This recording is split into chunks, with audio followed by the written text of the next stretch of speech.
Welcome, gentle dreamer. You've arrived just in time for a quiet drift into the past. Tonight, we'll float through calm waters, where ancient hand-shaped islands, from mud and root, delicate, deliberate, and slow. In the hush of dawn, green rose glistened in the mist, swaying softly atop the lake's breath. This is a Medianage sleep leaves, where history doesn't rush, it rocks you to sleep. If that feels right to you, a soft tap on subscribe is more than enough. And if you're still a little awake, share in the comments. Where are you listening from, and what time is it by your side of the world? Now, breathe easy. Let's begin the story. You wake to the soft sound of water lapping gently against wooden poles. There's no alarm clock, no roosters here, just the sigh of reeds brushing against your hut and the creak of your small canoe, tied to a stake embedded in fertile mud. You sit up slowly on a woven reed mat, rubbing your eyes, and listen. Around you, the early morning fog drapes itself over the canals like a woolen shawl. You are somewhere between water and land, or perhaps on both at once. You step out of your hut barefoot, the cold wood of the chinampa flexing slightly beneath your weight. A chinampu floating garden isn't actually floating, not in the way a raft floats, but it feels like it does. The soil is thick and black beneath you, layers of mud carefully dredged from the lake, mixed with decaying plants and lake sediment. You didn't build this chinampa yourself, but you remember when it was only a shallow bed of reeds. Now it feeds your family with maize, chilies, beans, and even squash vines curling around the edges like lazy green snakes. The island is long and narrow, bordered on either side by narrow canals that thread like veins across the lakebed. Between these canals stretch dozens, hundreds, thousands of other chinampas, each one man-made, each one layered by hand over weeks and months. The system is so vast that from above it would resemble a patchwork of earthy green rectangles, stitched together with glinting strips of water. You start your morning by checking the willow's dot. Each corner of your chinampa is anchored by a tall ahote tree, a kind of water-loving willow. Their roots dig deep, intertwining with the soil layers and the woven mats beneath. It's these trees, not magic, that keep the gardens from drifting away. Their roots form a living skeleton, holding the edges firm even when storms roll across. The surface of Lake Texcoco, reaching down, you pluck a damp handful of earth and crumble it between your fingers. It's rich, soft, alive. This is the secret to the Aztecs' agricultural strength, not conquest, not war but mud. Specifically, the clever, tedious method of turning shallow lake beds into lush plots of food. Most outsiders never see this. They picture only the temples, the warriors, the stone. But here, in the stillness of this quiet garden island, you can feel the slow heartbeat of the empire. The technique began generations ago, perhaps even before the Mexica settled here. The first farmers watched the marshes around Lake Texcoco and learned their rhythm. They saw that natural islands of floating vegetation sometimes gathered where water and reeds tangled. They realized that mats of aquatic plants, anchored and piled with mud, could become solid enough to walk on, and then to grow upon. You sit in your canoe and push off gently with a paddle carved from a single branch. Around you, other farmers are doing the same, their silhouettes barely visible through the fog. There is no road here only these canals, and so the canoes become carts, pathways, lifelines. You pass a man weeding his chinampa with a sharpened stick. A woman loads baskets of herbs into her canoe. A child gathers fallen maize husks from the water's edge. You remember the layers clearly because you helped build a chinampa once, years ago. First came the rectangular raft woven from reeds and stalks. You remember how heavy it was, and how it smelled rich, wet, and slightly sour. You spread it out evenly, tamping it down with your feet, then another layer and another. Over weeks, the raft grew thick and dense. More plants were added to the edges to hold it together. More mud, more mulch, until one day you stepped on it and it no longer sank. It felt like land. When you planted the first corn seeds, as you drift down the canal, you pass a group of workers reinforcing the banks of a chinampa. They press down long poles beside the willow trunks, tapping them deeper into the muck. The canals are dredged constantly, partly to keep the water moving, but also to collect more silt for the gardens. Nothing is wasted. Even the weeds are pulled, dried, and returned as mulch. There's something soothing about it all. The repetition, the slow cycles. A world measured not in minutes. Its base sinking where the ahwot has died. Without the tree's grip, the garden is slowly unraveling, its edges dissolving into the canal. Someone will have to rebuild it. The family who owns it will work for days to restore what just a single storm or season can undo.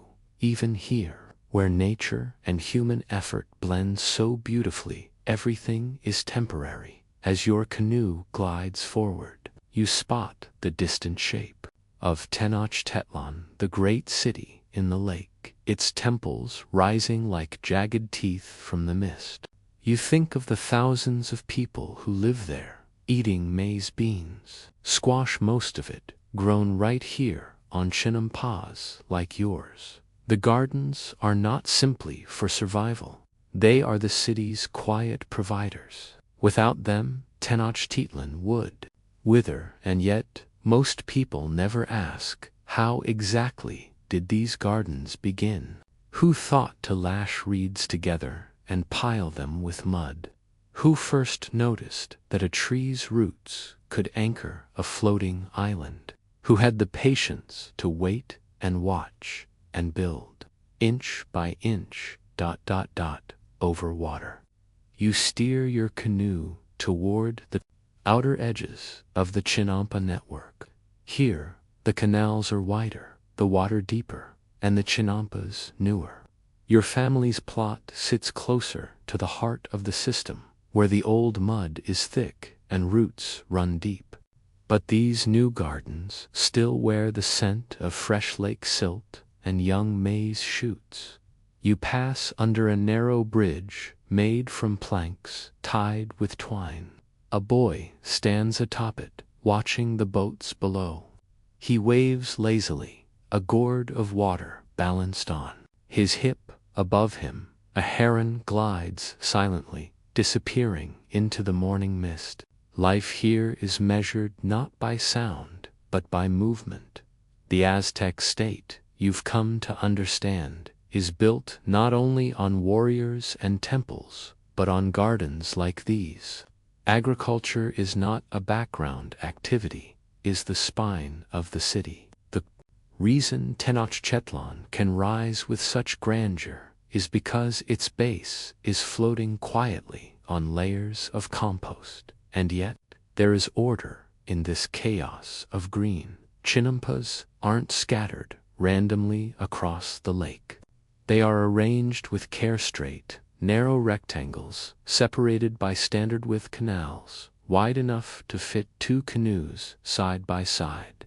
It's a deliberate design, engineered for both access and irrigation. From above, it resembles a hand-drawn grid that only becomes more beautiful with age. The management of these gardens is shared. Some belong to families, passed down from generation to generation. Others are communal, tended by rotating groups of workers assigned by the Kalpuli, the local social unit that governs land use. Every family in the Kalpuli has rights, but also responsibilities. They must maintain the canals, monitor the willows, and ensure that their stretch of land does not degrade. If one family neglects their garden, the entire system suffers. The water slows, the mud settles, the plants wilt. Even in this lush, sleepy world, discipline holds everything together.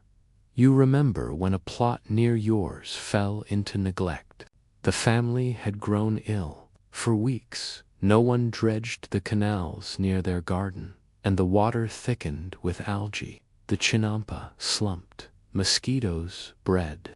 Eventually, the elders of the Kalpuli assigned 3 nearby families to manage it, temporarily your included.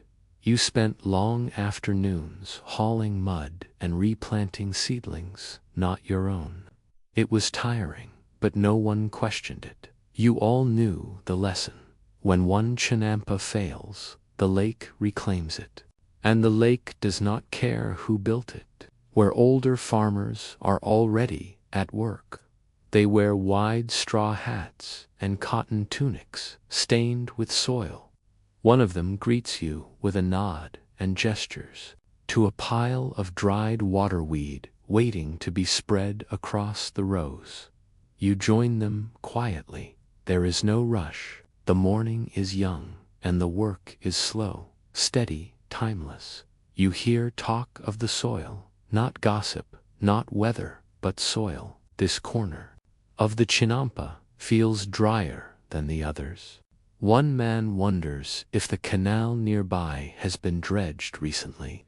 Another blames the wind. He says it carried too much dust this season. A third points to the maize stalks, already taller than his waist, and shrugs. It grows, he says. That's enough, but it's not just luck. The Aztecs understand the soil, like others understand stone or fire. They do not fertilize with chemicals. They use night soil, ash, decomposed plants. Human waste is collected each morning from the city and brought here by canoe. Even urine is saved and diluted to nourish certain crops. It's not glamorous, but it works. And here, even waste is sacred. The system isn't just sustainable. Elegant.chinampas are self-reinforcing. The canals act as irrigation ditches, absorbing rain and channeling water to the roots. Excess water drains naturally, preventing rot.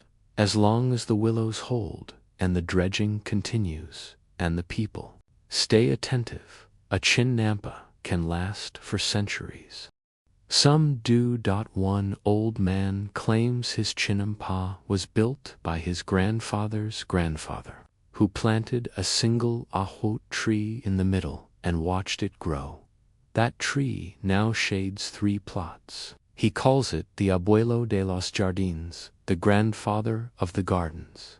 You laugh, but you remember its thick trunk, its wide branches. Maybe he's right. You pause at midday. The sun has burned away the fog, and the lake now glitters like polished obsidian.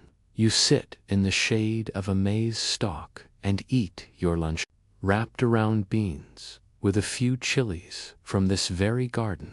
Nothing fancy, just food grown by hand, carried by canoe, and cooked on a clay griddle. You chew slowly. The lake hums quietly in the distance. You hear drums, not war drums, not ceremony, just a signal from the marketplace. The produce boats are arriving. Soon, the canals will fill with canoes loaded with squash blossoms, tomatoes, herbs, and flowers. The market in Tenochtitlan is hungry, and the Chinampas will feed it, but you wonder, how long can this last? With each new generation, the pressure grows. More people, more mouths, more gardens needed. But the lake is not infinite. Already some canals are narrower than before. Some Chinampas lean where they once stood firm. Some families pile mud faster than the roots can hold. Will there be a point when the gardens can no longer carry the weight of the city? The afternoon light softens as you guide your canoe through the narrower canals. The heat has quieted the birds, and the water reflects the lazy shimmer of a sky turning amber. You've finished your work for the day, hauling, weeding, trimming the vines, but the lake still whispers. Its voice never really stops. You pass alongside one of the oldest Chinampas in your region. Its willows are thick and scarred, some twisted like old fingers. The maize here is smaller, the soil uneven, but the garden still lives. You wonder who built it first. Did they imagine this patch of lake would hold their roots for generations? Or did they build it just for the season, ever expecting it to endure? The truth is, Chinampas were never meant to be eternal. They were meant to be renewed, remade each year with new mud, new plants, new labor. Permanence was never the goal. Sustainability was, and for centuries it worked. By the time the Spanish first laid eyes on the Valley of Mexico in the early 1500s, they found themselves surrounded by gardens unlike anything they'd known. Spanish chroniclers described a city floating on water, with flowers blooming from the lake itself, and men in small boats moving between fields that seemed to hover. They saw the Chinampas and thought them magical, though they were nothing of the sort. They were just clever, just patient. But the visitors did not see the years of layering, the woven mats beneath the soil, the anchored willows, and the daily dredging. They saw only the end result. As they moved through the city of Tenochtitlan, they recorded the temples, the markets, the canals. But behind every basket of maize, every tray of tomatoes, was a floating garden. The Spanish, of course, brought change. They drained large parts of Lake Texcoco to make the land more suitable for colonial agriculture. They built dikes and diverted water to feed growing settlements. And slowly, the water that fed the Chinampas receded. Some gardens were left to dry and crack. Others were buried beneath stone or road. Still, a few survived in the southern district of what is now Mexico City. In a place called Xochimilco, Chinampas still breathe. They are fewer now, and many serve tourists rather than families. But the water remains, and the gardens remain.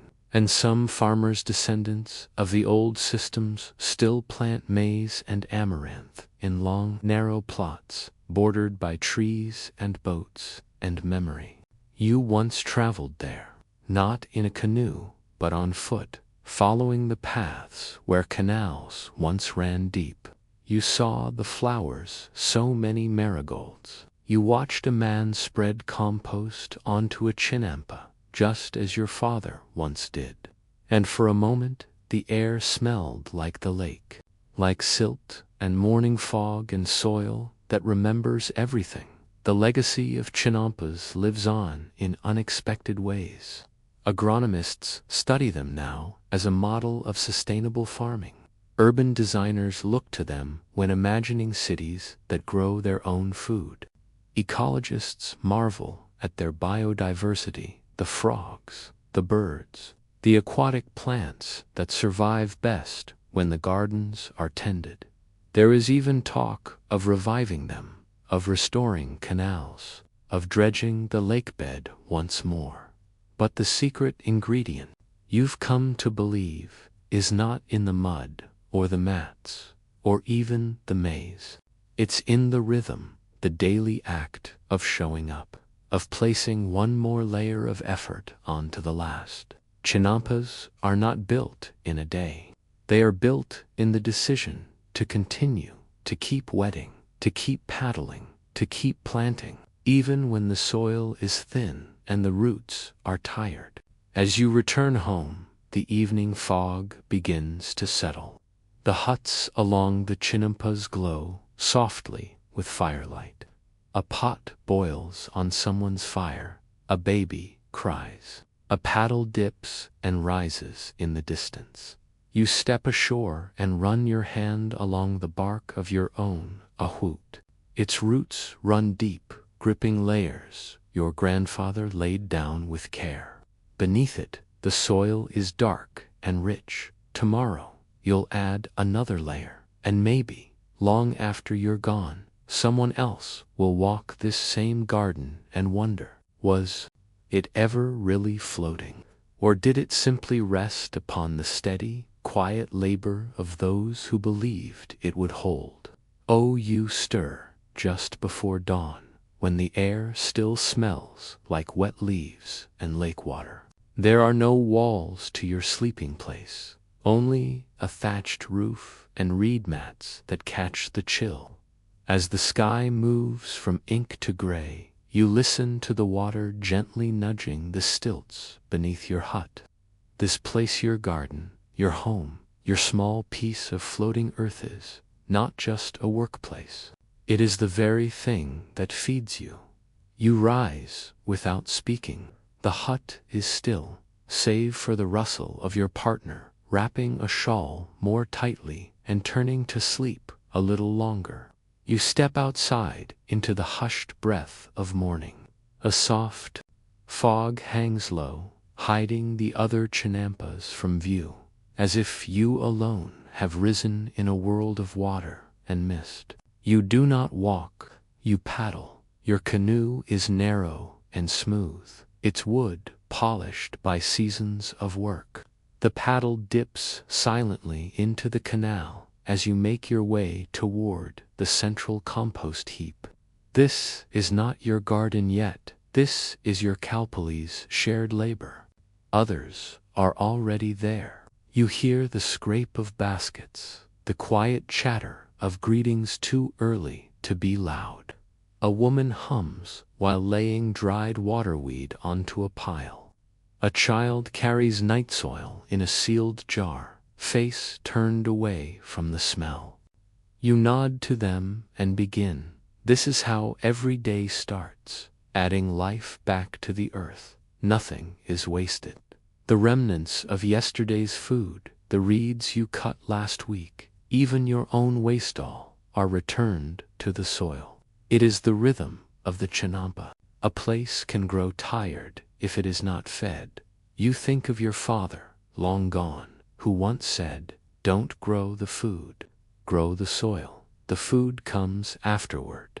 You finish your share and load your canoe with baskets of compost, tied carefully so they don't tip.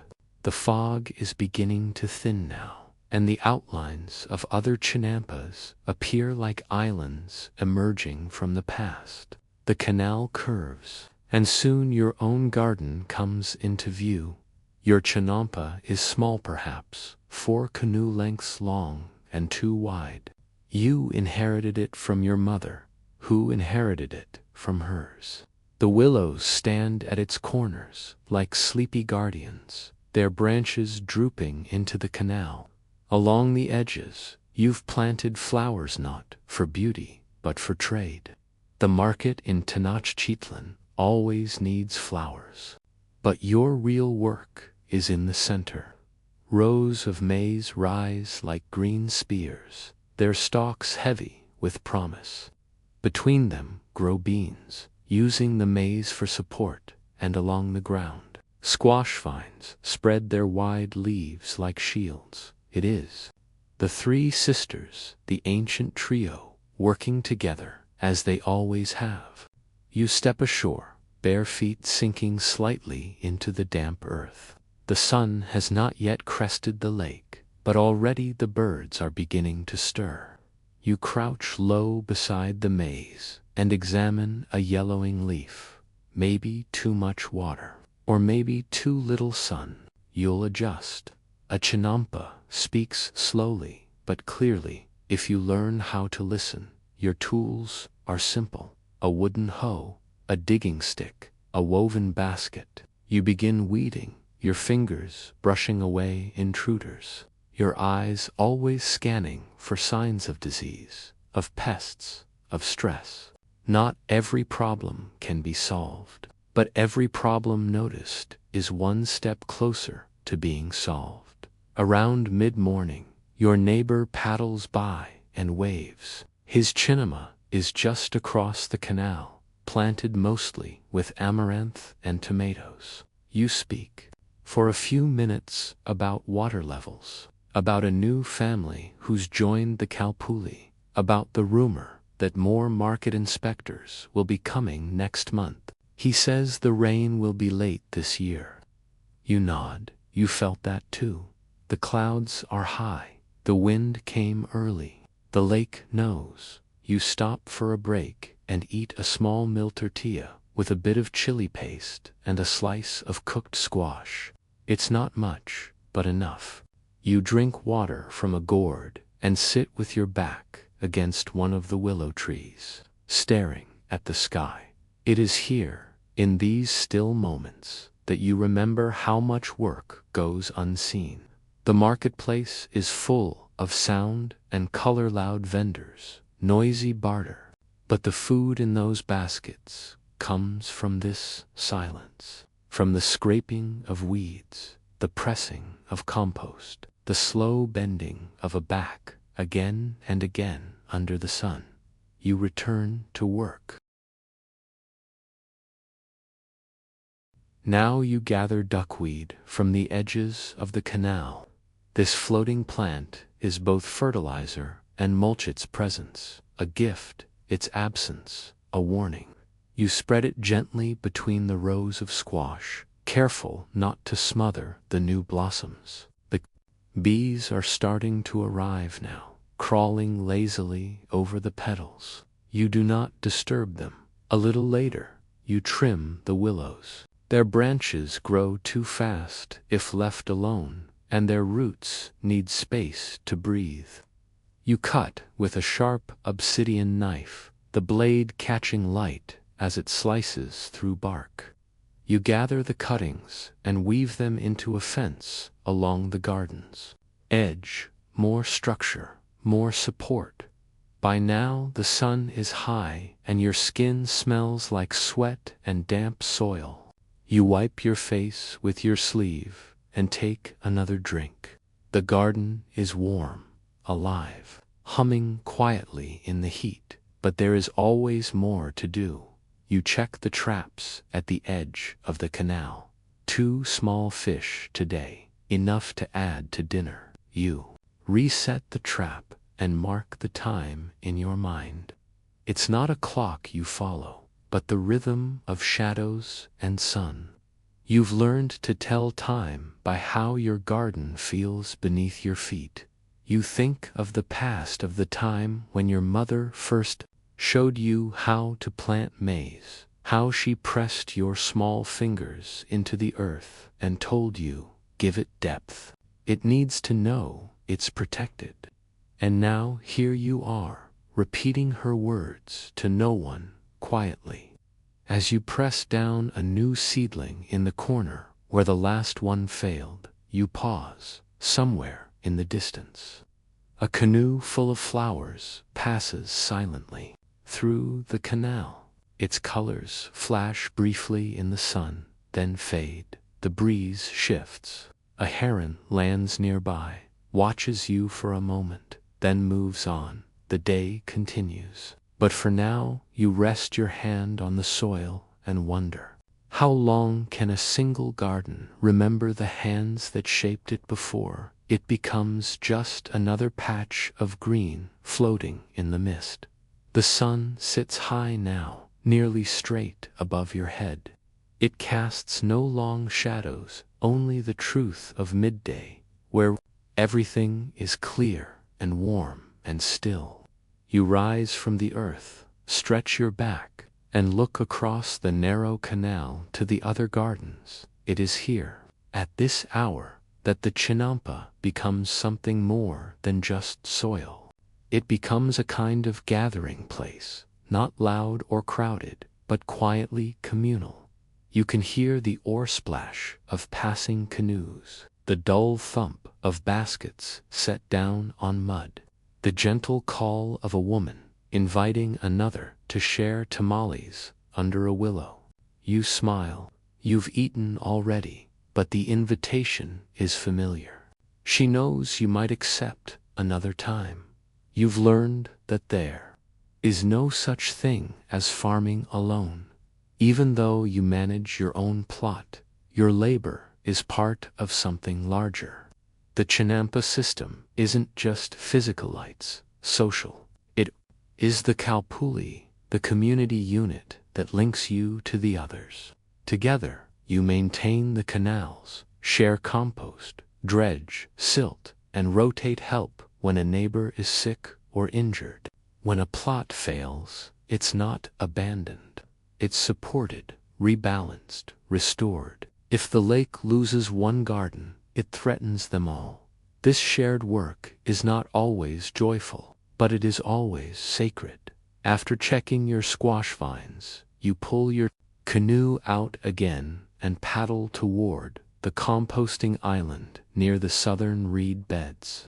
It is a quiet journey, the kind you enjoy most when the only sound is the water slipping away beneath your boat and the soft knocking of tree branches overhead along the way.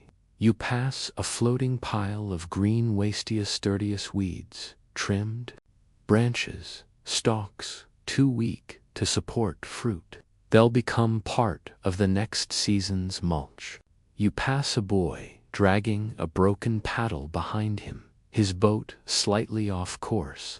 You help him tie up at a nearby pole and offer to patch the blade with cord. He nods silently, shy but grateful. His voice is still the small voice of someone new. To the garden's rhythm at the composting site, older men are talking about the water calendar. The priests, they say, expect the rains to start late, maybe even a full cycle later than usual. That changes everything. It means rethinking your planting rhythm. Some crops might have to wait. Others might need to be harvested early. You sit down with them and listen. The Aztecs don't farm by guessing. The calendar, the tonal pahula guides, not just spiritual life, but practical life. It tells you when to sow, when to thin, when to harvest. It's not fixed like the sun. It moves in cycles, layers, repetitions. Some days are good for planting, others for cutting. Some days you leave the soil alone entirely. You never questioned it. The rhythm of the calendar was the rhythm of your childhood. Your mother once told you she delayed your naming ceremony because it fell on an unlucky agricultural day. What if you grew up crooked? She laughed. But today, the calendar holds no answers. The sky is changing. The winds come earlier now, colder than they should. The older men say they've seen this before, but never for this long. After helping load more mulch into the baskets, you paddle back, retracing your morning route. Along the canal, the shadows are shifting shorter now, sharper. The shimmer with heat. You see the flicker of cloth fluttering on a pole, someone drying chili skins. A dog barks in the distance, startling a flight of herons from the reeds. When you return to your plot, you find your partner waiting, holding a clay bowl of pulkatha, fermented drink made from agave.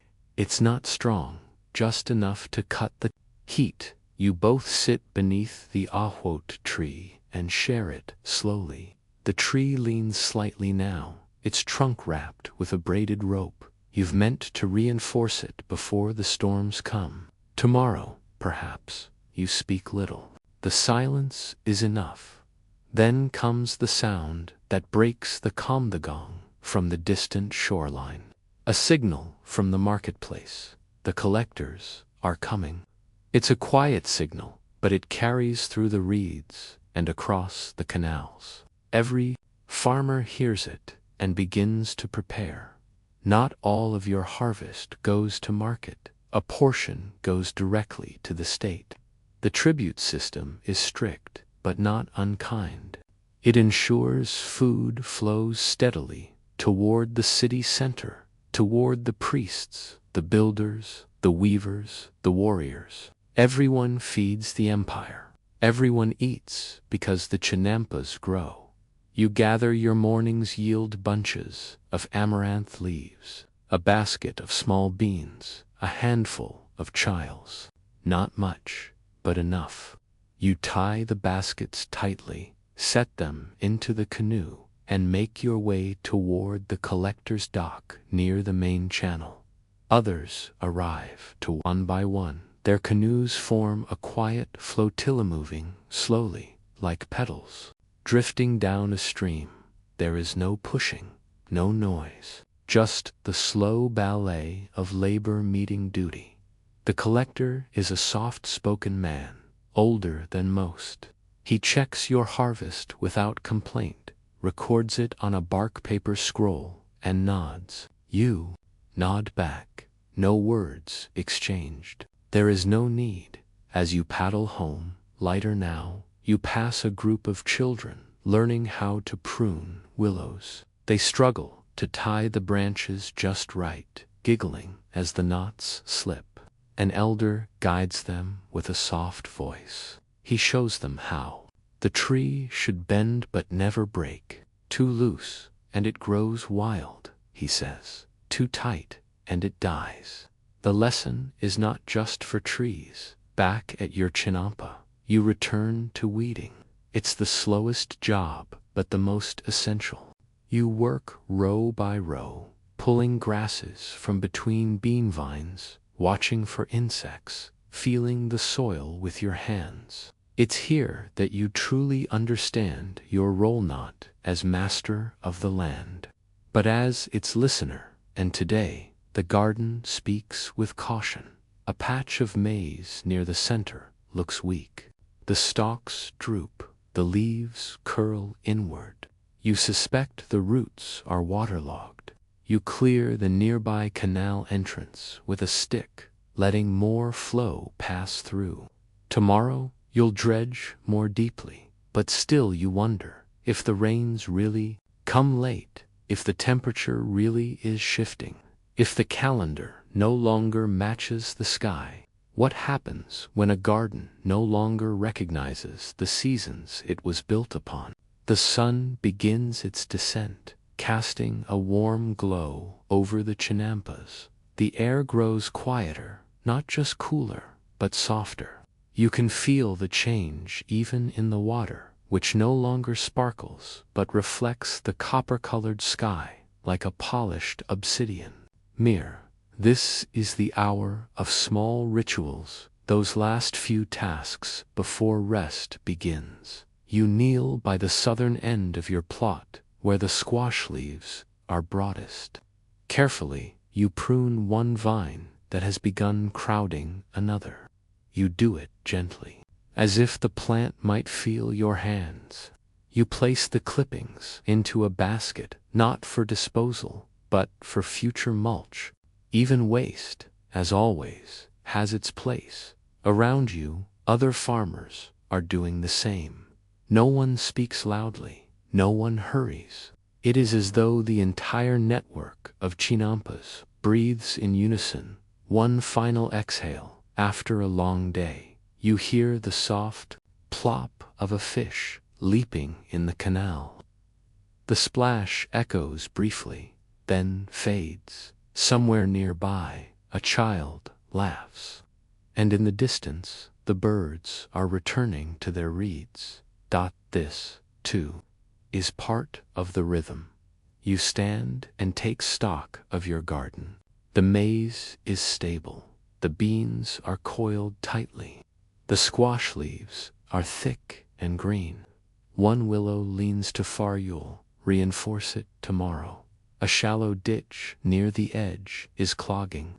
You'll clear it first thing, but nothing urgent, nothing crying for help. So you rest. You sit at the edge of the chinampa and let your feet dangle into the water. The canal is cool, but not cold. It smells like algae and wet roots and life. From here, you can see the faint flicker of torches on the far side of the Lake Tenochtitlan glowing beneath its temples, as if the city itself is another fire. It's strange, you think, how few people in the city truly understand what sustains them. They know the market, they know the food, they might even know the names of the vegetables, but they do not know this slow daily tending of a garden that floats but never drifts. This constant cycle of giving and taking, this intimacy with mud, but you know. You've spent your whole life here. Your hands have shaped this soil. Your voice has called out across these canals. Your footsteps have worn smooth paths into the edges of your plot. And though you have no written record, no glyphs carved into stone or codices marked with ink, your legacy is here, layered beneath the roots. You look to the center of your chinampa, to the small wooden marker staked between two rows. It's not ornate, just a symbol you carved years ago, a simple spiral representing wind and growth and return. You placed it there when your first child was born. You remember that day. The sky had been filled with dragonflies. Your partner had cooked pumpkin, flowers. The soil was soft, and everything felt possible. That child is older now, nearly tall enough to paddle without tipping the canoe. Already asking questions you don't always know how to answer. Already dreaming of temples, of the city, of things that don't smell like compost and waterweed. You try not to feel the weight of that. Instead, you dig your hand into the earth and squeeze. It's still warm, still alive. You rise and begin your final circuit of the garden. This is your favorite part of the day. Not because it is relaxing though. It is but because it allows you to feel like a caretaker, not just a laborer. You walk along the edge, checking the anchoring trees. One by one, you examine their roots, feeling for weakness. You remove a dead leaf here, trim a branch there. You check the water flow between the garden and the canal. A turtle rests near the inlet. You leave it undisturbed. The turtles, like the birds and the frogs, are part of this place. They come and go. They teach you patience. At the far end of your chinampa, you notice something unusual. A patch of ground is drier than it should be. The soil crumbles in your hand. You frown. It's near the spot where the willow was damaged last season.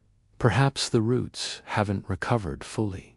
You make a mental note to soak it tomorrow. Add extra mulch. Maybe dredge more silt from the canal and reinforce the edge with a fresh layer. It won't take long. And if you do it now, before the dry season comes, the damage won't spread. This is how a chinampa stays alive. Not by waiting until collapse, but by listening early, responding gently, and working without applause. You return to your canoe and begin your final journey of the day. The paddle dips and lifts, dips and lifts. You pass other farmers, returning too tired, quiet, sometimes smiling. No one boasts. Everyone knows the same tiredness. Everyone knows the weight of carrying baskets of weeds, of cleaning ditches, of hoping the rain will come. On time, you pass a young couple sitting on the edge of their garden, feet in the water, arms around each other. They wave. You wave back. You remember what it was like to be new to this, to believe that the garden was a project with an end. You smile and keep paddling. The hut is still when you arrive. Smoke rises gently from the cooking fire. Your partner is preparing a stew of amaranth and beans. You tie up the canoe and unload your baskets. The fish will be cleaned tomorrow. The weeds will go to compost. But for now, you eat. The night descends slowly, blanketing the lake in soft darkness. The chinampas become shadows. The canals become black lines. The torches glow a little brighter. You lie on your mat and stare upward through the open roof. Above you, the stars blink one by one. You know some of their names, though not all. You know which ones signal planting season, which ones tell you it's time to cut the vines, which ones warned your ancestors of droughts. You listen. In the distance, a heron calls once, then falls silent. Water drips from a paddle left out too long. Somewhere, a frog sings, and beneath you, the garden sleep sits layers of mud and root, and memory holding tight, cradled between the willows, resting just above the lake bed, still anchored, still alive. You close your eyes and wonder. When the gardens are gone, when the canals run dry, will anyone remember how this all once floated quietly beneath a sky full of stars? Before the city rose, before the temples crowned the sky, and the canals gleamed with silver reflections of stone, there was mud, thick, black, muddle, live with decay, weightless in water but heavy in the hands. You are kneeling in it now, knees buried deep, arms elbow deep, sweat pooling behind your ears. There is no breeze here in the shallows, only gnats and silence and the slow rhythm of stacking matter upon matter. You are building a chinampa, not tending one, not planting, but creating it from the lake itself. It begins with reeds. You gather bundles of tule, thick marsh grasses that grow where the shallows meet the deeper water. You harvest them with stone, knives and sharp obsidian flakes, cutting low, stripping the stems, and piling them beside the canoe. They must be green and strong. Wilted reeds sag, and brittle ones snap. Only the living can support the weight of a garden. Next comes the weaving. You lay the reeds lengthwise, then crosswise, then diagonally, pressing them into a tight mat with your bare feet and hands. It's not artful, it's functional. The mat must hold shape even when wet. You lash the corners with twine made from maguey fiber, a rope coarse against your palms but strong against water. You press the mat gently, floating it into place on the surface. This is your raftier, blank canvas. For now, it drifts, but that will change. You paddle carefully toward the selected site, where the water is shallow but steady. The raft follows behind you, tied loosely to your canoe.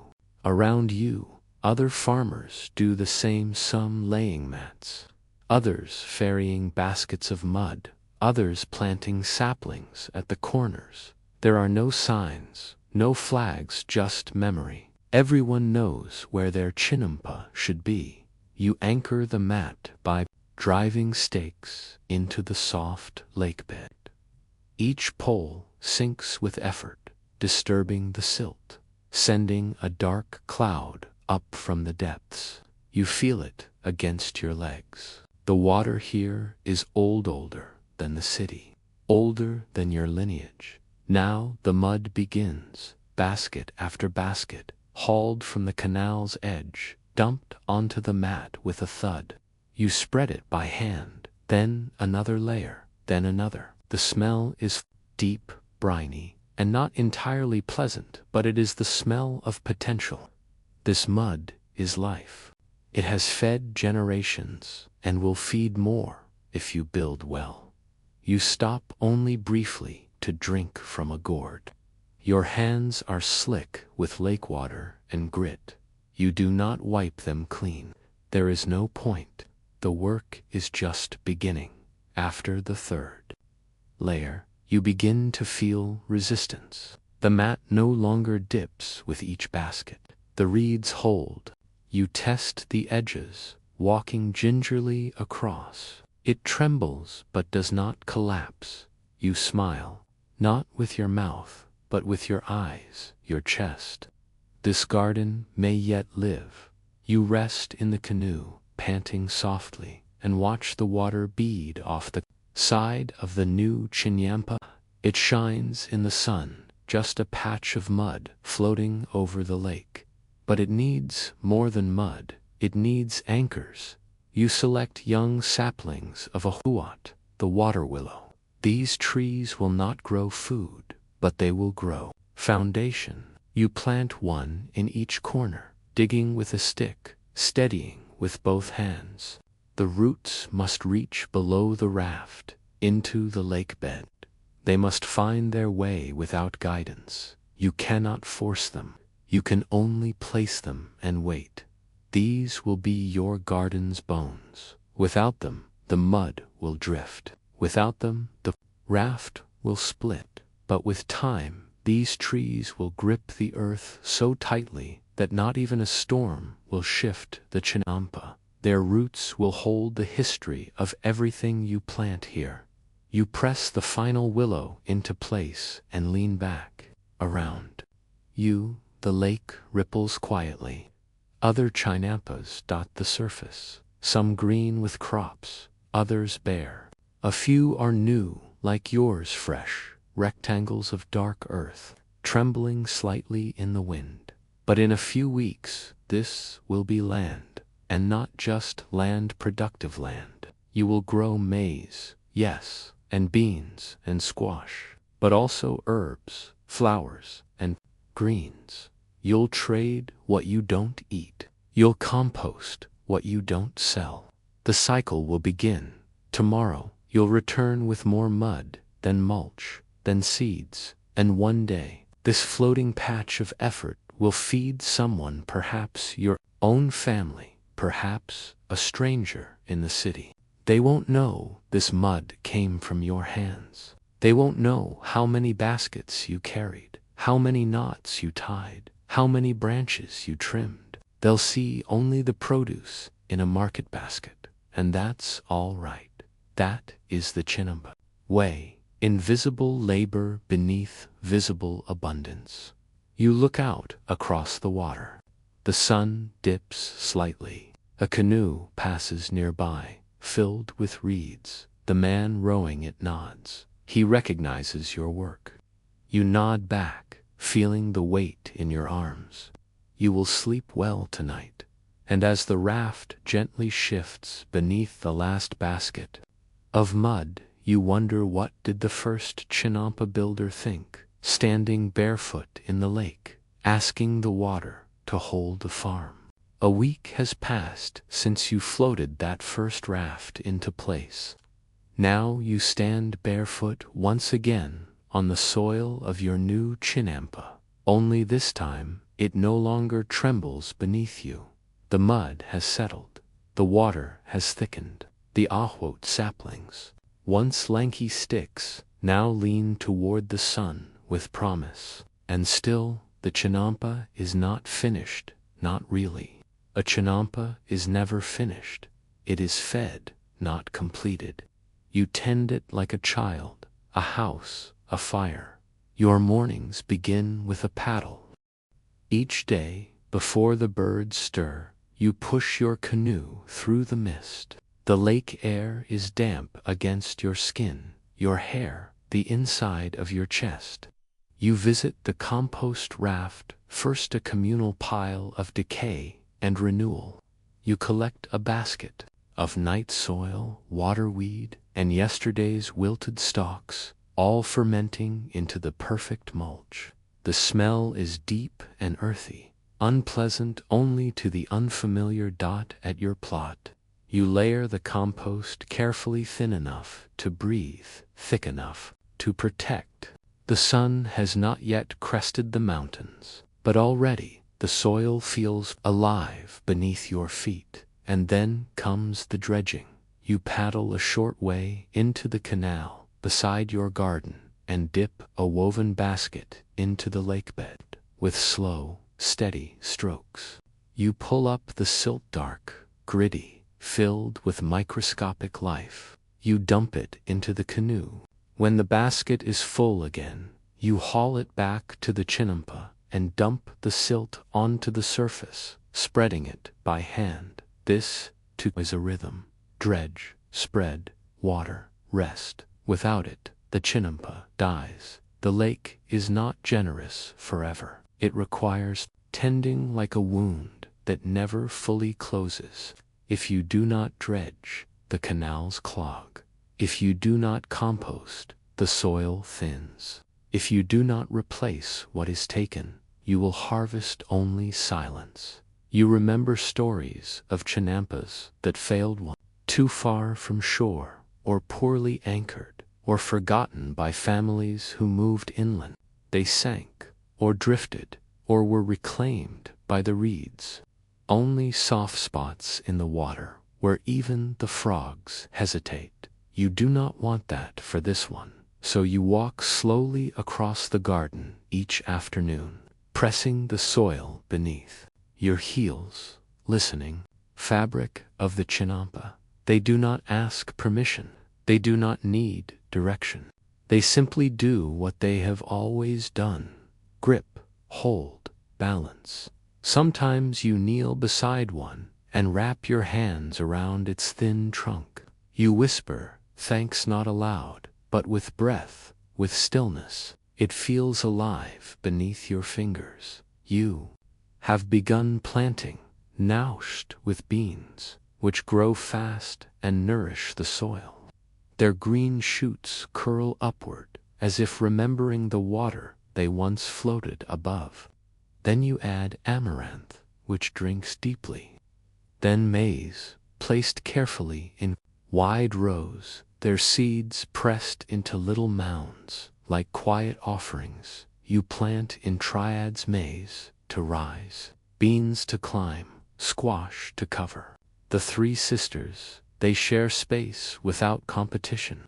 They protect each other from sun, from pests, from wind. You wish more things in life could be arranged so simply. One afternoon, as you paddle to collect fresh silt, you pass a neighboring chinampa with damage at the edge. Its corner willow has snapped.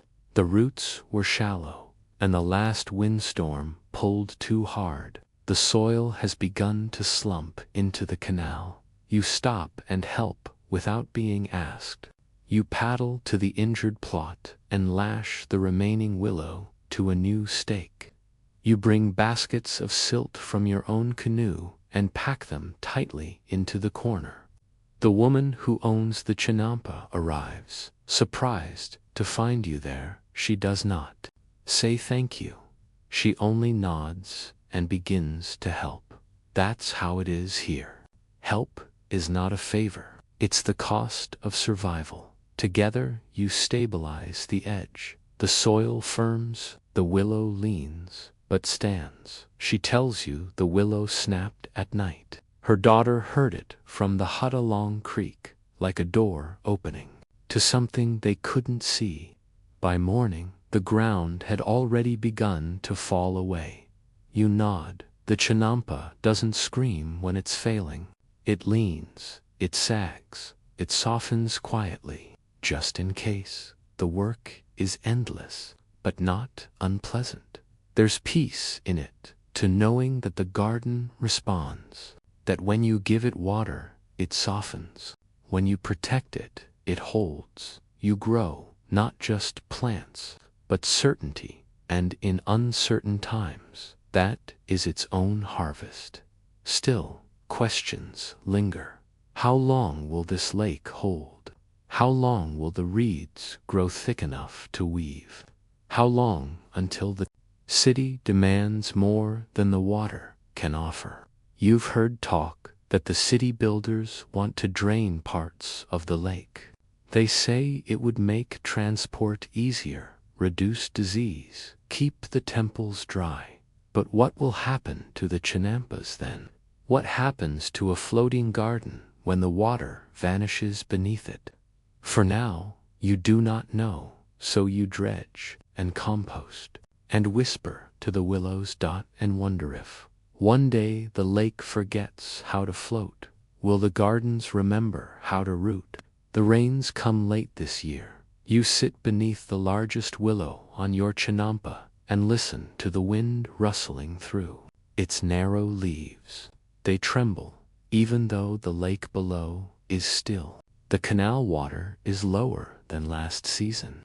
You can see the marks along the tree trunk's dark stains where the water once rose and rested. The chinampa remains firm, kneeling in the silt, guiding their roots into a raft of reeds and soil and hope. Now they reach down so far into the lake bed that even you can't imagine where they end. You watch as a neighbor struggles to stabilize a newer chinampa nearby. His garden hasn't anchored yet. His trees are too young. Each wind gust shifts his soil just a little. You walk over, slowly, and offer help. You tie ropes between his corner trees and your own. The tension pulls slightly at your trunks, but they do not yield. He thanks you not with words, but by leaning into each other. Over the years, you've come to understand that chinampas are not passive pieces of earth. They are systems. Each one, like a living organism, breathes, drinks, decays, and grows. Each responds to sun, wind, water, and time. But unlike most farms, these are never entirely yours. They belong to the lake, the wind, and the season. This year, something is changing. You feel it in the silt. It clumps too tightly in your hands. The fish are fewer. The waterweed takes longer to regrow. Some mornings, the canals are quiet in a strange wane, not peaceful. Such a dry spring since he was a boy. Another remembered a year when 2 entire blocks of chinampas slid apart during a storm. A woman spoke of reeds that wouldn't sprout after the water was diverted by new dikes near the city's edge. Everyone is watching. Everyone is waiting. But still, every morning you return, you dredge, you spread, you feed your soil, you trust your trees. One morning, you wake to find your daughter at the edge of the garden. Last year, there were 12. You smile, then frown. Even the youngest can feel the shift. That afternoon, as you walk the edges of your chinampa, you inspect the anchor trees more closely than usual. You kneel, part the grass, press your hands to the soil at their bases. They're dry but firm. Their roots have curled and thickened. You see how they've dug into the old reed mats, now barely visible. Beneath the layers of silt, you realize something quiet. These trees, not the planting, not even the harvest. It was the choice to plant a living thing that would never feed you, only hold you. That was the secret of the chinampa. Each tree planted for stability. Each mat is woven for a future season. Each basket of compost spread not for today's crops, brushed too hard. You lash more branches into the fence line. You whisper to the soil beneath your fingers, "I'm still here, stay with me." That evening, just after the fireflies begin to blink across the canal, You hear something unexpected, distant thunder, low, faint, but real. You pause. Your partner steps out from the hut, listening. You both look up at the stars, walk barefoot to the edge, and stand beneath the largest ahwot arms at your sides, rain soaking into your hair, your tunic, your skin. The lake will rise again, not today, not tomorrow, but soon, and the roots will drink, and the garden will swell, and the mats, deep beneath the layers, will remember how they once floated. Tomorrow, there will be more work, always, but tonight, you sit beside your sleeping child, the roof creaking gently overhead, the chinampa shifting slightly beneath you, not drifting, just breathing, and you wonder. You say, "So the ones we've lost can find their way back?" They ask. "Do they always return?" You pause, then say, "Not always, but flowers are better at finding them than we are." You lay beside your child as the sky darkens. Outside, the chinampa settles into the night. The water laps softly against the mud. The flowers sleep curled in themselves. The air smells of soil and old sunlight, and you wonder, did the Aztecs grow flowers to please the gods, or because, in their own quiet way, they helped us remember how to be human? The day after market, the chinampa feels quieter than usual. The air is heavier, the sky overcast. You move more slowly, not from fatigue, but from fullness. You sold most of the marigolds. One rare white flower was traded for a carved obsidian blade. You did not expect that, yet here you are again. Not resting, but returning, because the garden never ends, it only cycles. You untie your canoe and drift along the outer canal, watching the chinampa from a distance. You can see how the bean vines climb the maze, how the squash leaves rest across the ground like sleeping hands, how the willows hold the corners together like a frame. And between it all, small specks of color remain, flowers too young to harvest, too stubborn to go unnoticed. This time, you brought nothing with you. No basket, no tools. You pause beside the place where the tloxacitl was planted. Its petals are gone, now furred, traded, eaten by wind. But its stem remains, its leaves strong. A new bud forms at its tip, quiet, waiting. You pause beside the basil marking your daughter's resting place. The leaves are fragrant today. You brush them gently.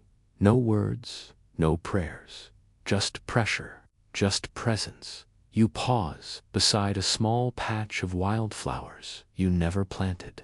They came from somewhere else, and you've decided not to question it. The garden decides things sometimes, and you've learned to trust that. You pause beneath the largest ahwot and sit with your back to the trunk. The tree has thickened since you first tied it in place. It leans slightly, always toward the water, but it holds, like the chinampa, like you. And here, in this moment of stillness, you realize something simple. You have always been surrounded by voices, not the loud voices of the city or the market, but voices in petal and pollen, voices in color and curve, the voice of the flower that bloomed a day early, the voice of the stem that bent toward a burial site, the voice of the wind that carried a seed from another island to yours. The Aztecs said that flowers were gifts from the gods, not for eating, not even for survival, but for listening. Each one a soft phrase spoken from sky to soil. You rise and walk the chinampa one more time. The maize sways gently in the wind. The squash vines breathe wide, and between them, still blooming, still brighter, the flowers. You don't need to pick them. You don't need to explain them. They're not for that. They're just here. Reminders of what is quiet, what is soft, what is worth returning to. You sit at the garden's edge and watch the water shimmer with late sunlight. Tomorrow, you'll plant more seeds. The season is turning. The moon calendar says the next bloom will be strong. You believe it. The soil feels ready, and you think long after the gods are forgotten, long after the markets are gone, long after the language has changed. Will the flowers still grow between the maize, whispering the names of the ones who once stopped to notice? You wake to sound not of people or paddles or wind, but of low rhythmic croaking. The frogs have begun their morning chorus, hidden beneath the squash leaves and along the canal's edge. It's not loud, a soft conversation beneath the garden. You lie still for a moment on your sleeping mat and listen. Outside, the willows sway slightly, and the light is beginning to creep across the lake. But the frogs are already working, already watching. The air smells of wet soil and sweet algae. As you walk along the Chinampa's narrow path, your feet press lightly into the damp earth. You kneel beside the canal and peer into the surface. It's still, but not empty. A ripple here, a flick of silver there. Small fish dart between the reeds, quiet guardians of the underwater roots. Minnows, mostly, but also axolotls, barely visible except for the flicker of their gills.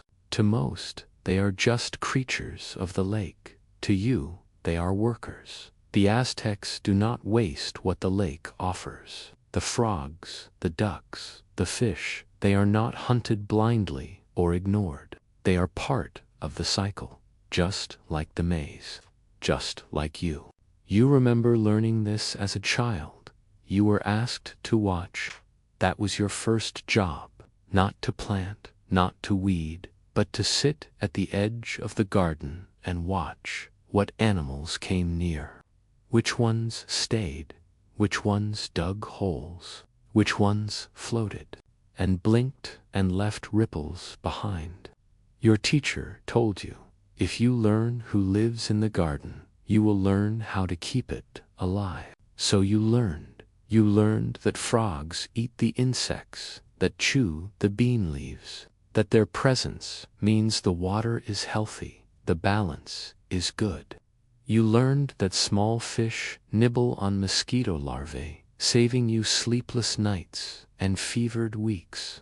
You learned that ducks are loud, but clever, that their manure enriches the soil, and their webbed feet stir up the water, helping you see what's underneath. Now, as an adult, you welcome them. You walk the garden path and pause where a pair of ducks is waddling through the shallows.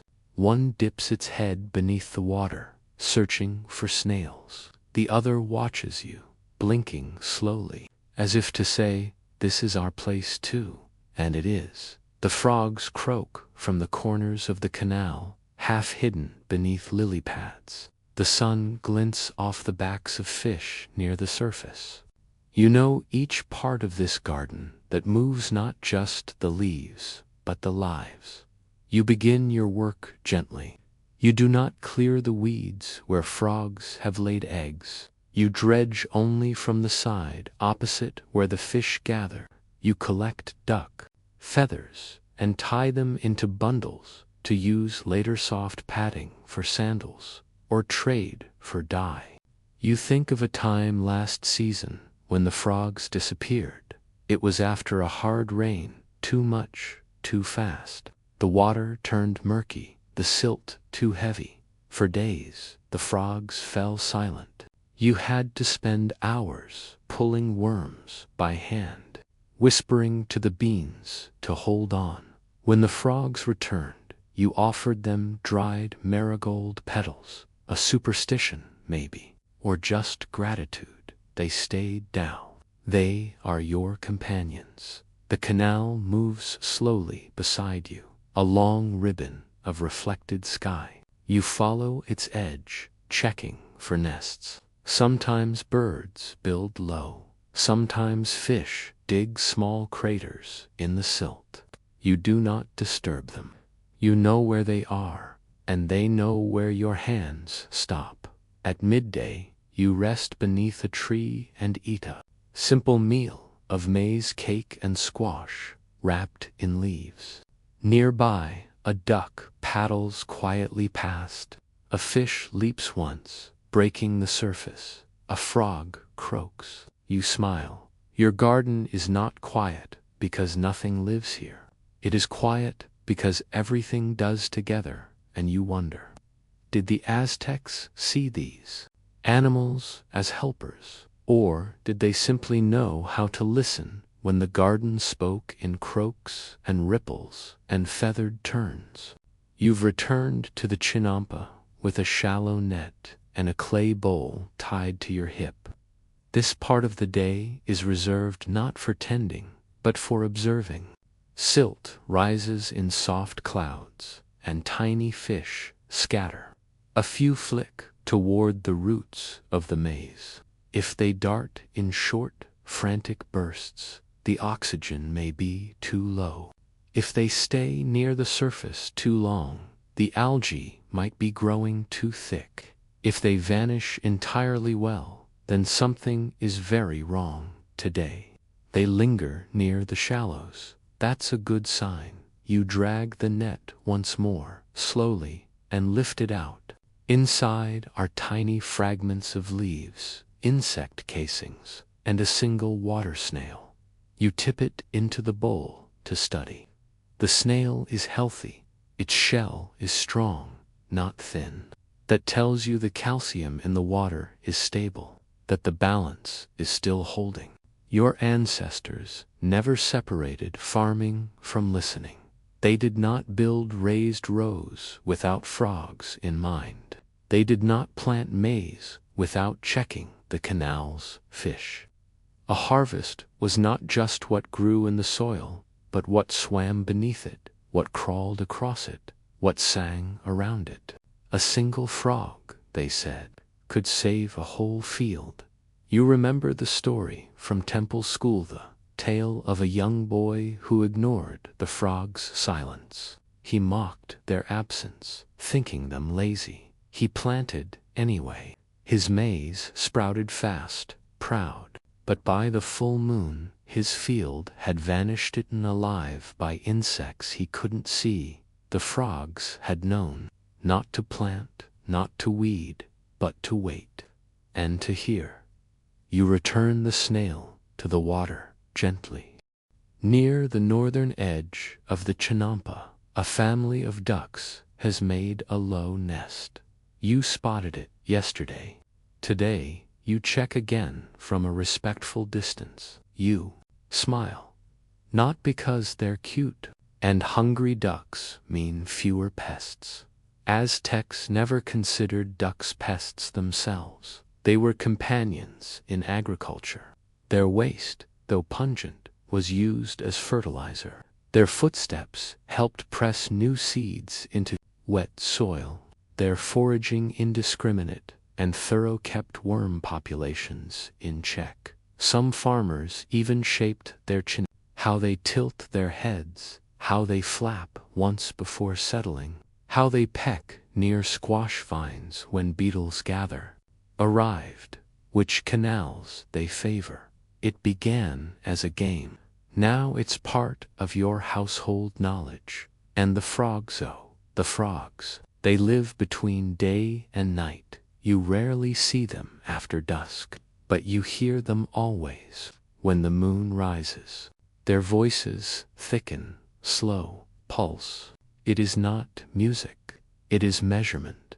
Their song grows louder in heat, softer before storms. If they stop singing entirely, you check the water first, then the air. Last year, your neighbor ignored the silence. His squash turned yellow overnight. The roots rotted from below. By the time he asked for help, it was too late. You helped him replant. For the croak that meant forgiveness, for the splash that meant renewal. It came eventually. Everything does. If you're quiet long enough, you sit now at the edge of your chinampa and close your eyes. You don't need to look to know what's there. The ducks paddling upstream, the frogs breathing between notes, the fish sliding along roots. But labor, all the same, the unseen kind. And you wonder, ... The Aztecs understand that the real caretakers of their crops weren't always human. It is night. The water glows faintly beneath the moonlight, reflecting the movement of stars and drifting seeds. Just listening, the frogs are singing. Again, ... not in unison, and not for you, but it feels like they're marking something. Each croak, deep and slow, spaced just so. It's a chorus stitched together by instinct, not intent. Its splash barely registers, but you notice, because you've learned that every sound has meaning. Behind you, your children are asleep. Their small fire has gone out, and the garden has slipped into its second life, the one it lives after the humans have gone quiet.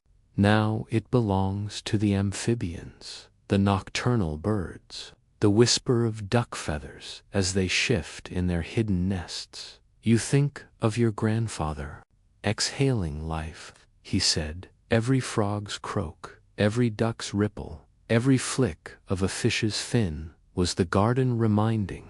The lilies are blooming again, white petals unfolding slowly in the dark. A toad sits perched on one, its back slick and speckled. You nod at it, not because it understands, but because you do. You remember the drought years.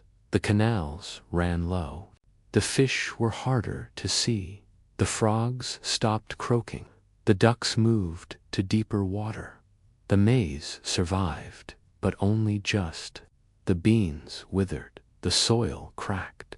It was the silence that hurt most, the absence of all that unseen labor. That's when you realized the truth. A chinampa without animals is just mud and hope. You adjusted your practices after that. You built more shaded edges for amphibians. You let certain plants grow wild to attract more insects. You deepened a side canal to make a sanctuary for fish during dry seasons. You did less planting, more inviting. The animals came back slowly, cautiously, as if unsure if they were still welcome. They were. Tonight, the garden breathes evenly. You hear the distant call of a heron and the soft splash of a duck gliding through a shadow. You smile. This is what resilience sounds like. You crouch down and touch the water. It's warm on the surface, cooler beneath. You cup a handful and watch it drip through your fingers. In it, you see the reflection of everything. You tend everything that tends to you. You think of how your ancestors might have described this moment, not as peaceful, not even as beautiful, but as necessary. A sacred balance that has to be nurtured not with fire or force, but with patience and care. And so, in your own way, with silence, you thank the ducks, not with chants, but by letting their nests remain. You leave the chinampa only when the wind begins to rise. Not in fear, but in trust. You know the garden will take care of itself now. You've left it in good hand, scaled, feathered, and webbed. You return to your hut, where the soft breath of your family fills the small space. The air smells of damp earth and sweet blossoms. You lay down and close your eyes. You dream of water, of frogs singing in darkness, of fish threading claim to be the farmers. How many harvests have we gathered because something smaller and quieter was working while we slept? You begin before dawn, not because you are eager, but because the mud is easier to lift when the air is cool. You kneel at the water's edge. Beside you lies a long-handled dredge, a flat basket lashed to a bent branch, wide enough to scoop but not spill. Deep this task really is. You drag the basket back slowly, its woven belly now full of thick black sludge. It drips and oozes as you tilt it into a shallow pit near the chinampa's edge. There it will sit drying in the sun, steaming slightly. Tomorrow it will be firmer. In a few days, stackable. One day, part of the land. You do this again and again and again. You've lost count before the light breaks fully. People speak of chinampas as if they floated magically, effortlessly. But you know the truth. They were lifted from nothing, by mud and will. The Aztecs didn't have shovels the way others did. No iron blades, no carts with wheels. Dry, stack, repeat. You remember your grandmother's chant. Mud is memory. Mud is weight. Mud is the way we make the lake wait. You didn't understand it then. Now, with mud under your nails and your back aching, you feel its weight.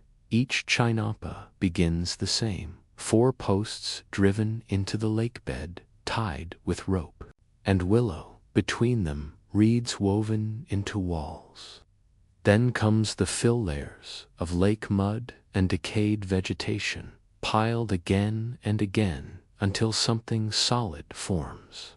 It takes weeks, sometimes months, and even then it sinks, shifts, softens. It must be rebuilt. Always rebuilt.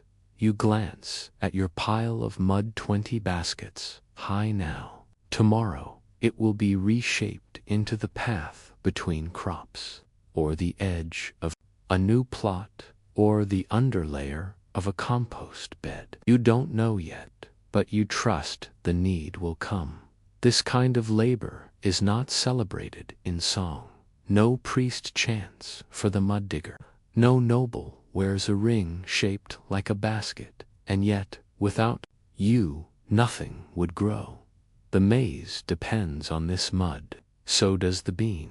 So does the reed used to make the mat your child sleeps on.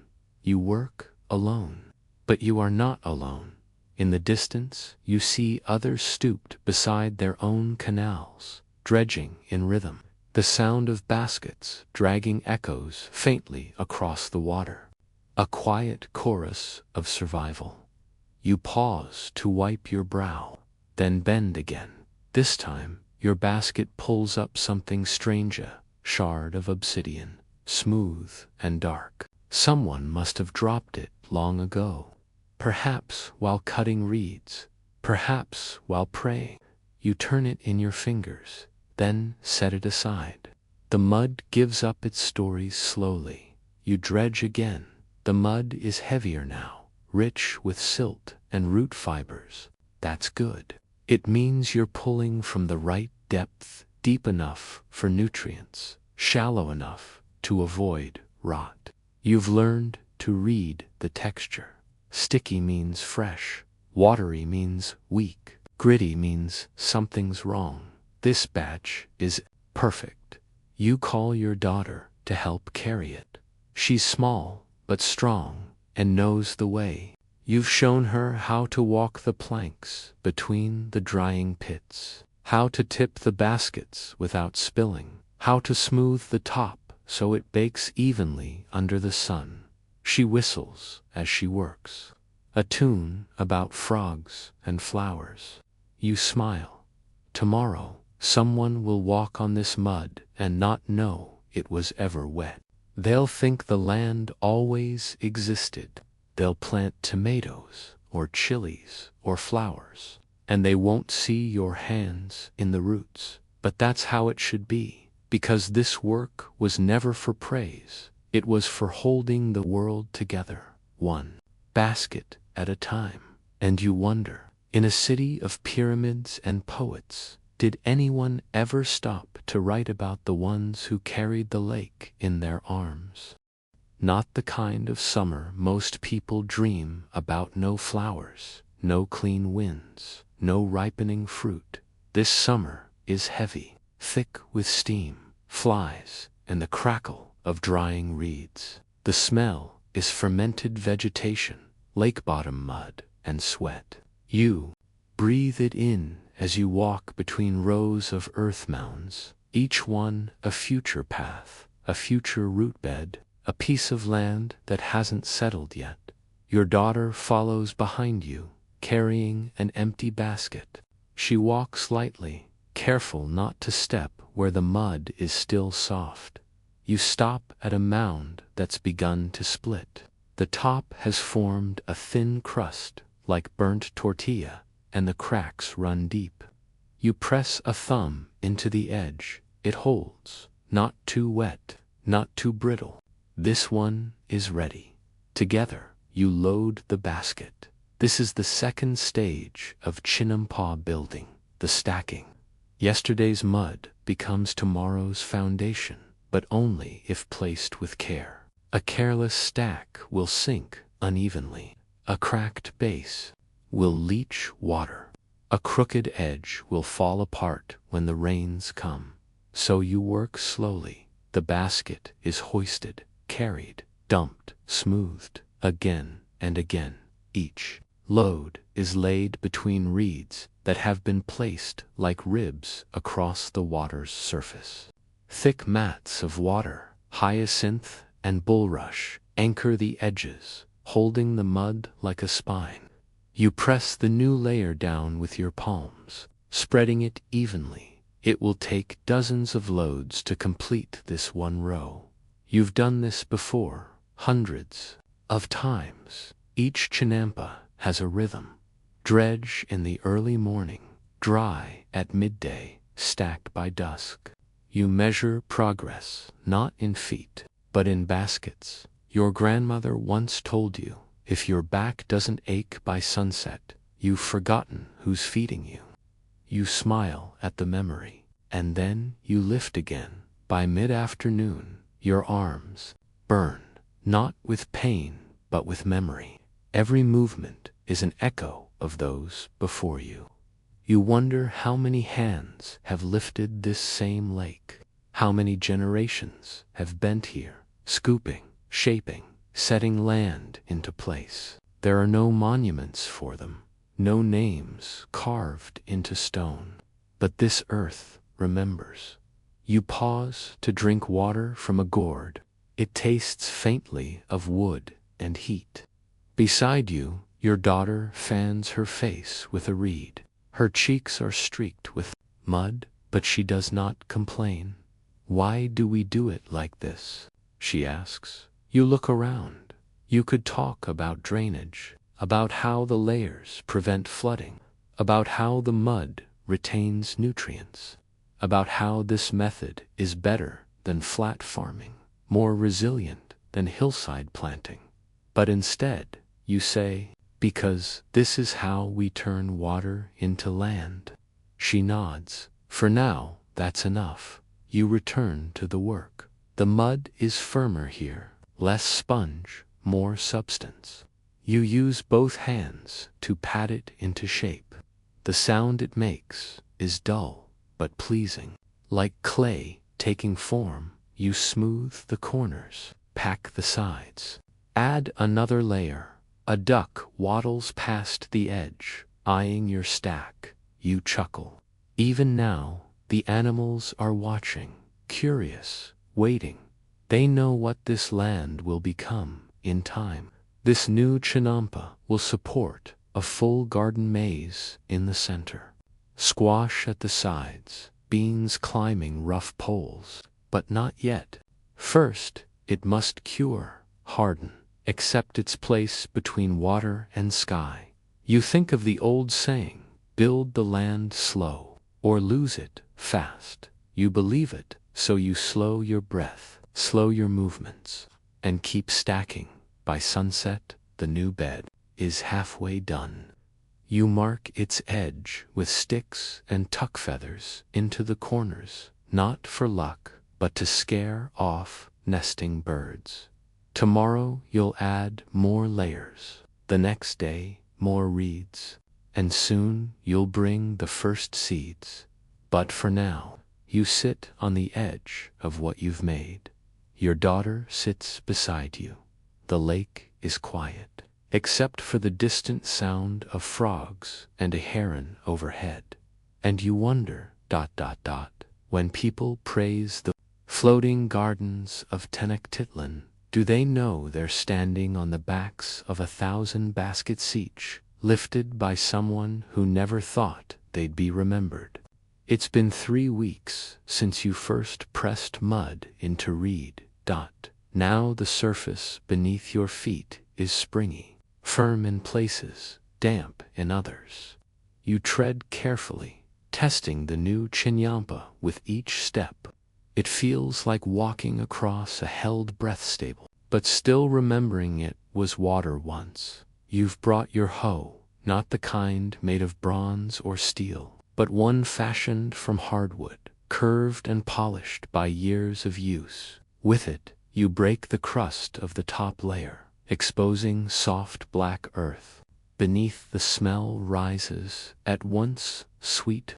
This is the smell of readiness. You are not alone. Your son is planting beans. Your daughter is setting up squash mounds. Your wife is weaving shade mats for the saplings. Everyone knows what to do, because everyone has done this before. Not just this season, not just this year, but for generations. The chinampa is new, but the work is ancient. You pause for a moment, resting your weight against the hoe. From here, you can see the older beds, lush with maize, their tassels catching sunlight, like gold threads in the canals between ducks bob and dive. Beyond them, the outlines of the city shimmer against the horizon. You can almost hear it breathe market sounds, ritual drums, the low hum of a civilization held up by floating land. And yet, no matter how far Tenochtitlan expands, every piece of it begins the same way. One basket of mud, one bed of reeds, one hand pressing earth into form. You return to your row. Today you plant amaranthine seeds, almost weightless, scattered across moist soil. Your fingers know just how deep to press, how much space to leave.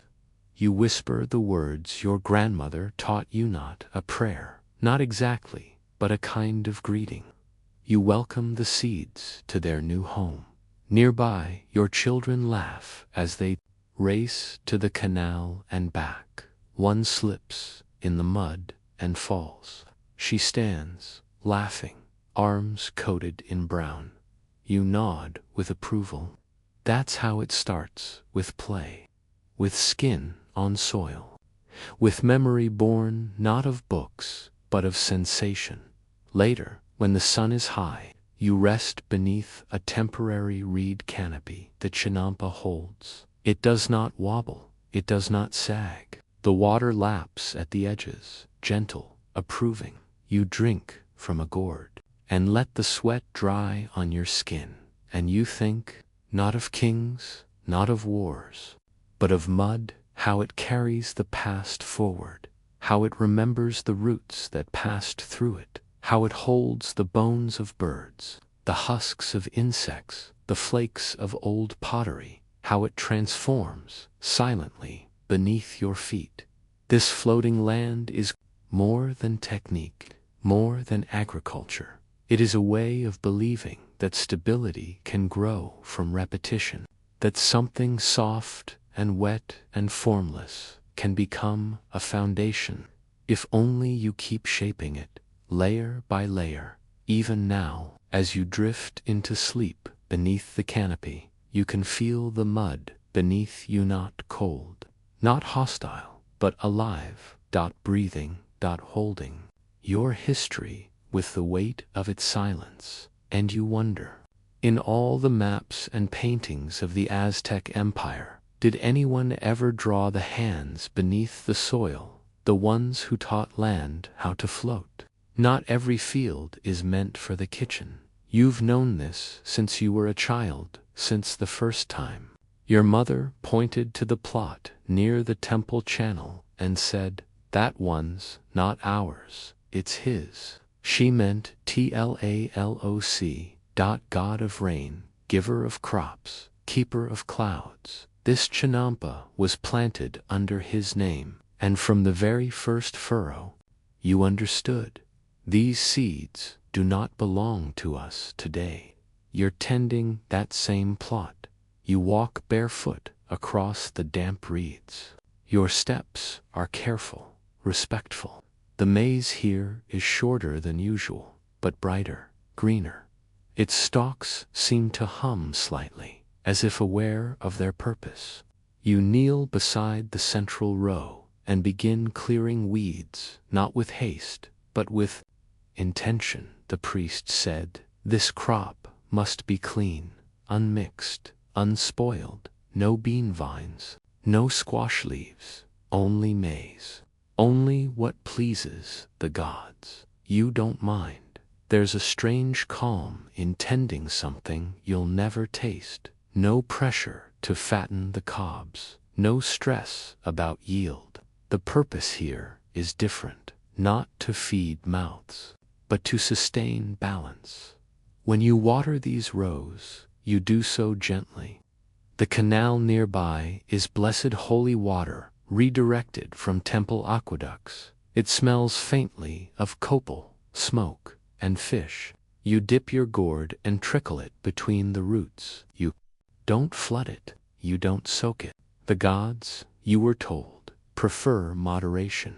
Overhead, the sun is high. You shade the young stalks with mats of woven palm, not forever, just until their tassels can withstand the heat. You've been taught the signs. When the third leaf splits evenly, when the central vein thickens, that's when the plant no longer needs your protection. You wait for that moment. Sometimes you wonder what will happen to these crops. You've heard different things. Some say they're dried and ground, used in sacred tamales, never eaten, just offered. Others say the priests bury them in sealed jars beneath the temple steps. One boy once whispered that the best maize was mixed with human blood and shaped into statues, only to be broken and burned. You didn't believe him, but you remember the look in his eyes when he said it.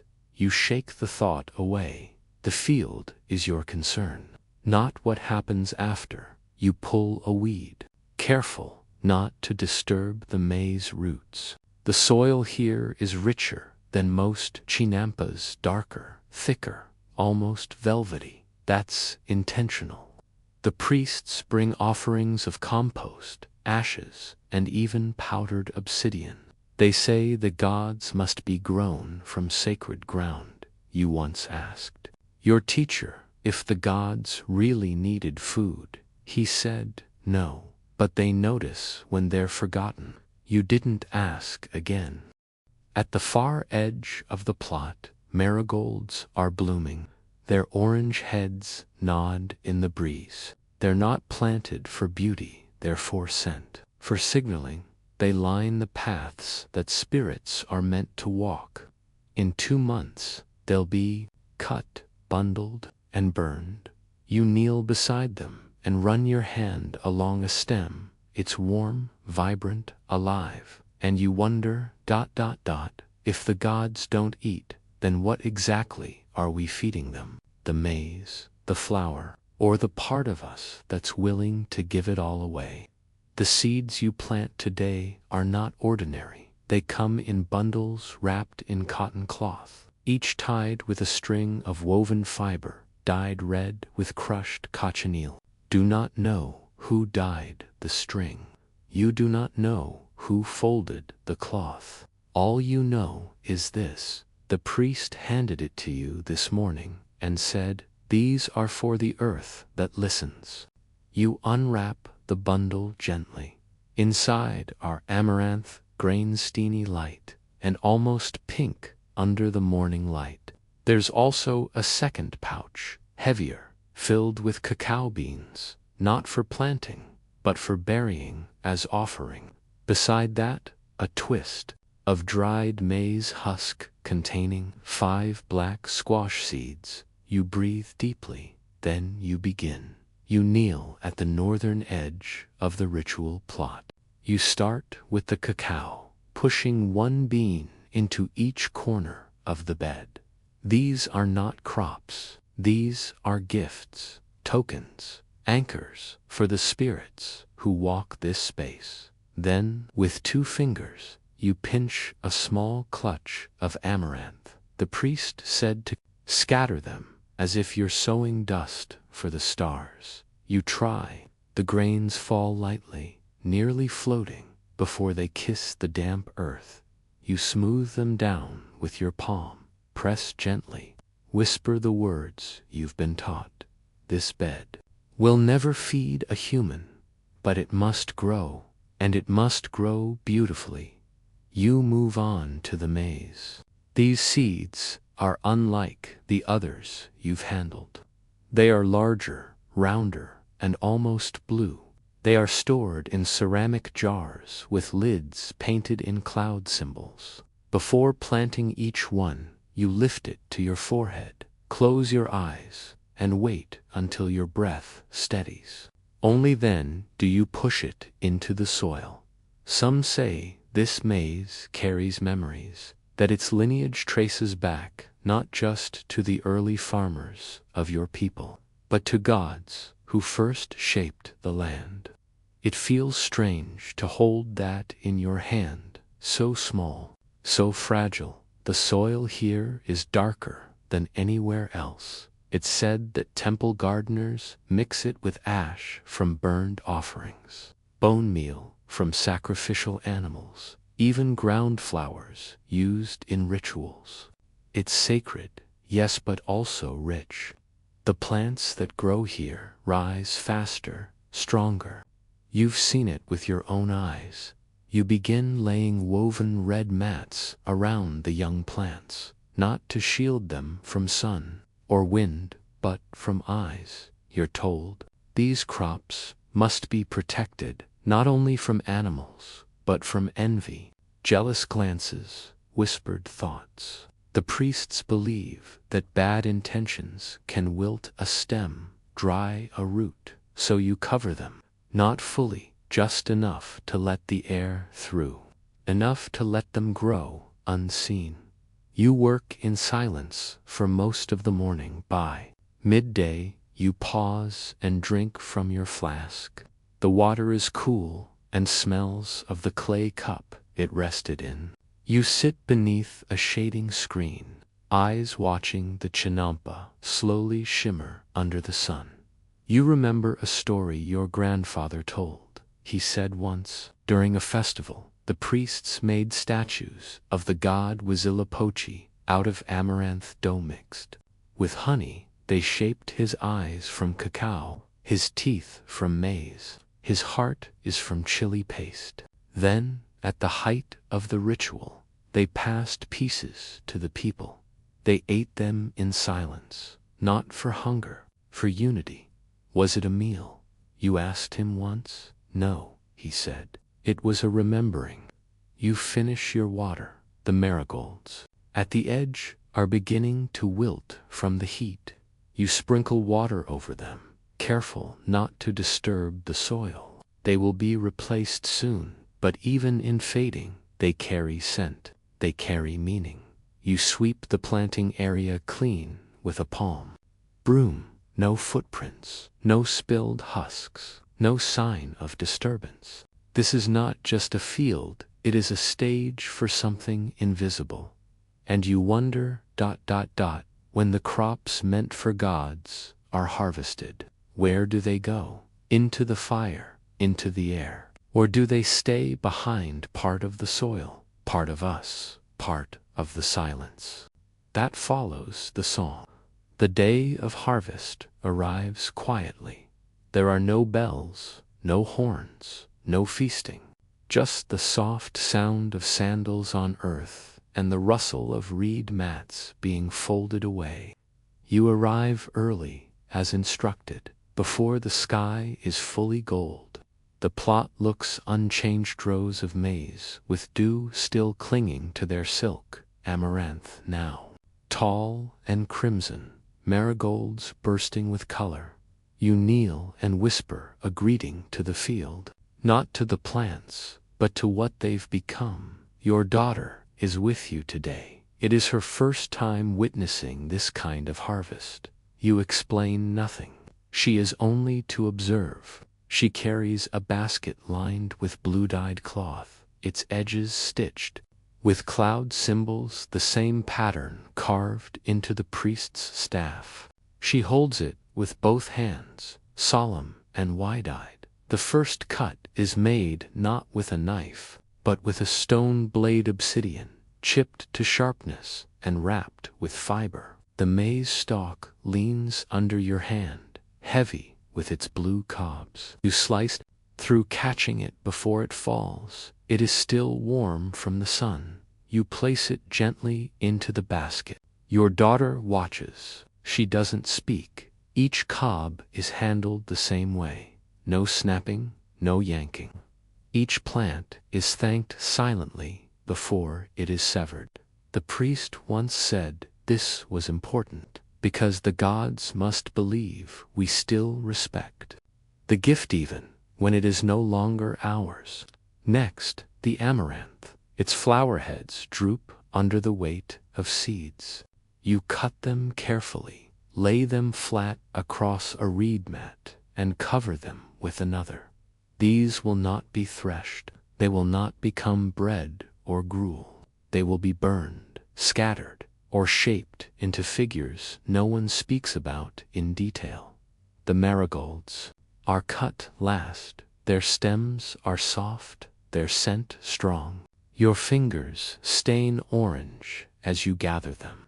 You know that by sunset these flowers will line temple altars, their petals plucked to guide the spirits of ancestors. You carry the full basket to the temple's edge. Their waiting figure-robed, masked silentress sieves it without a word. They do not look inside. They do not weigh it. They simply bow and vanish behind the doorway. You're not invited in. You never are.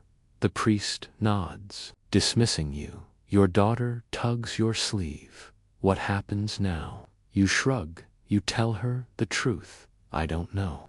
Because once the offering crosses that threshold, it leaves the world. You understand. Inside, the crops become symbols, ritual, maybe memory, maybe magic, but not food, not life as you live it. You return to the Chinampa, now quiet and empty. It looks bare without the plants, but the soil is still there, dark, rich, and warm underfoot. You begin smoothing the rows, not to plant again, not yet, but to prepare, to show the land it is still loved, even without roots, even without leaves. Your daughter hums a soft song. It's an old one. You remember it from your own childhood, a lullaby about maize kernels and clouds. It feels oddly right here. You sit with her on the edge of the plot, feet dangling just above the water. The canals ripple gently. A heron lands nearby, still and regal. Somewhere, deeper in the city, a conch shell sounds. You close your eyes. You think of the field, of the flowers, of the unspoken fate of sacred harvests, and you wonder, if food meant for the gods is never eaten, is it still nourishment? And if so, for whom? You've never sown a seed in your life, never held a stalk of maize to the light to judge its health, never tied bean vines to poles or picked squash at their prime. Still, You know every field along the southern canals by heart. Not because you own them, but because you helped build them. Your work begins when the sun is still shy. The lake, still gray and silent, reflects your canoe like a shadow. You carry a pole hook, a reed sickle, and a netted bag full of stakes. Your hands are already calloused, your clothes damp from mist. You are a builder, not of homes, not of temples, but of land. The work isn't romantic. There are no ceremonies for reed cutters, no poems for dredgers. But without you, there would be no floating gardens. You push your canoe through the shallows until you reach the reed banks. Their tall stalks of tules sway gently. These will become walls. They'll be packed tightly to hold the first layers of lake mud. You cut them low at the base, where they are thickest and firmest. You bind them in bundles with lake vine.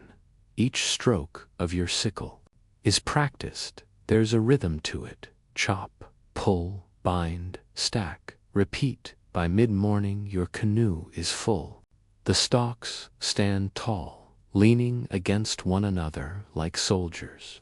You paddle toward the edge of a new chinampa, under construction, a sludgy, half-shaped platform still weeping water between its seams. The farmers won't touch this land for months, not until it's cured, dried, settled. But you'll be long gone by then. You unload the reeds, driving stakes into the corners of the bed. You weave them tightly, layer by layer, forming a cradle that will hold the weight of mud.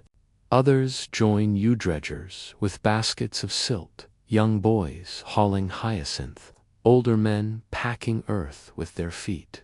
No one speaks much. The work doesn't demand words, only sweat. Occasionally you glance at the city on the horizon. Tanakh rises from the lake like a stone mirage. You think of the nobles there, the priests, the merchants. They eat from chinampas like these. Their meals begin here in mud, in sweat, in silence. And yet none of them will ever know your name. You break for food tortilla, a salted fish, and beans wrapped in leaves. You sit on a flat stone near the canal and let your feet dangle into the water. The mud on your hands hardens into thin, cracked lines.